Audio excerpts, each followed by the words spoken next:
Assalamualaikum warahmatullahi wabarakatuh. Alhamdulillah, salatu wassalamu ala rasulillah. Pada kesempatan yang bahagia ini kita akan menjelaskan tentang bagaimana cara pelaksanaan sholat id di rumah. Karena bisa jadi kita tidak bisa melaksanakan sholat id di lapangan karena ada halangan.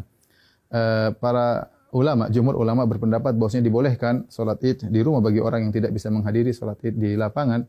Sebagaimana diriwayatkan Imam Al-Bukhari rahimahullahu taala bahwasanya Anas bin Malik radhiyallahu taala anhu pernah sholat di rumahnya, fajama'a ahlahu wa banihi, maka dia kumpulkan istrinya dan anak-anaknya, kemudian dia menyuruh budaknya untuk menjadi imam. Ini dalil yang dijadikan dalil oleh para ulama bahwasanya boleh sholat id di rumah. Adapun bagaimana cara pelaksanaannya, secara umum pelaksanaannya sama saja. Tidak ada bedanya kita sholat id di rumah dengan sholat id di lapangan. Bedanya kalau di rumah kita tidak melaksanakan khutbah, itu saja. Baik, saya ingatkan kembali bagaimana cara pelaksanaan sholat id. Sebelum sholat id kita disunahkan untuk mandi, ya, yaitu mandi tersebut kita kerjakan setelah terbit fajar agar kita mandi di hari Id, ya. Setelah itu kita disunnahkan juga untuk makan korma dalam jumlah witir, ya, mau 3, mau 5, mau 7, karena itu sunnah Nabi sallallahu alaihi wasallam. Kenapa kita dianjurkan makan korma? Untuk menunjukkan bahwasanya hari tersebut adalah hari Al-Fitr. Al-Fitr secara bahasa artinya berbuka. Idul Fitri artinya hari berbuka, artinya kita sudah tidak puasa lagi. Maka kita tunjukkan bahwasanya kita berbuka. Sebagaimana kita berpuasa karena Allah, kita berbuka juga karena Allah, dan Nabi sallallahu alaihi wasallam segera menunjukkan berbukanya tersebut. Kalau tidak ada korma, maka sebenarnya Allah mengatakan boleh makan yang manis-manis. Kemudian setelah itu kita sholat id. Adapun sholat id, maka waktunya dimulai dari waktu syuruk, yaitu sekitar 15 menit setelah sunrise, setelah terbit matahari. Dan berakhir kata para ulama sebelum waktu zawal, yaitu sekitar 15 menit atau 10 menit sebelum azan zuhur. Di antara itu kita boleh melaksanakan sholat id. Tapi yang terbaik kita sholat id di awal waktu, di pagi hari. Adapun pelaksanaannya, maka kita bertakbir rakaat pertama 7 kali, rakaat kedua 5 kali takbir. Nah, ada khilaf di kalangan para ulama tentang 7 takbir ini. Apakah 7 takbir tersebut termasuk takbiratul ihram ataukah takbiratul ihram tidak dihitung, ya? Takbiratul ihram tidak dihitung. Ini pendapat Imam Syafi'i rahimahullahu taala dalam kitabnya Al-Um, bahwasanya takbiratul ihram tidak dihitung. Jadi bagaimana caranya? Kita bertakbir dulu, Allahu Akbar. Ini takbiratul ihram.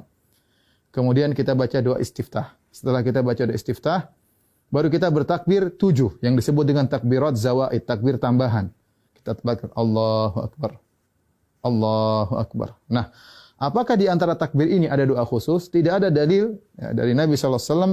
Nabi pernah disebutkan membaca sesuatu di antara takbir-takbir tersebut. Oleh karenanya, pendapat mazhab Maliki tidak ada bacaan. Namun sebagian ulama berpendapat boleh membaca sesuatu seperti mazhab Syafi'i. Kita boleh bertakbir, boleh bertahmid, boleh bertahlil di antara takbir-takbir tersebut.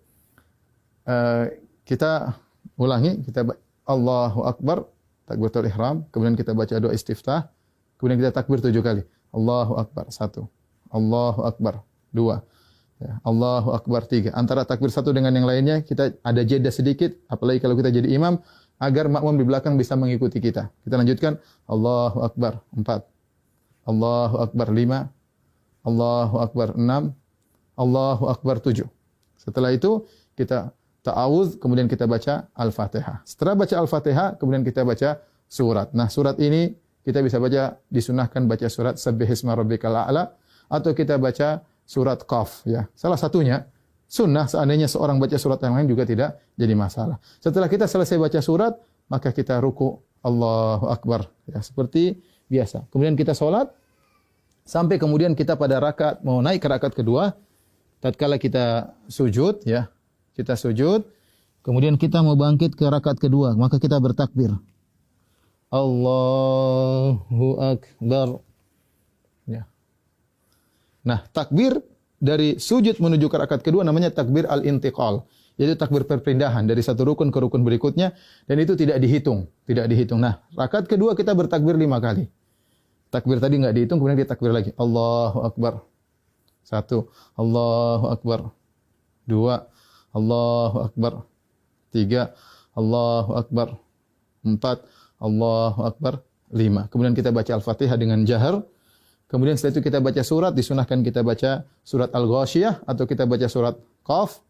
Surat Al-Qamar, kita baca surat Al-Ghasyiyah atau kita baca surat Al-Qamar. Kalau tidak, kita baca surat yang lain, tidak jadi masalah. Kemudian kita selesaikan salat kita. Nah, setelah salat apakah ada khutbah? Jawabannya Anas bin Malik ketika mengumpulkan anak dan istrinya beliau tidak berkhutbah. Oleh karenanya asalnya kita tidak berkhutbah. Namun sebagian ulama seperti Ibn Qasim dari mazhab Maliki mengatakan jika berkumpul banyak orang maka ada yang berkhutbah maka itu baik, tidak mengapa, tidak terlarang ya.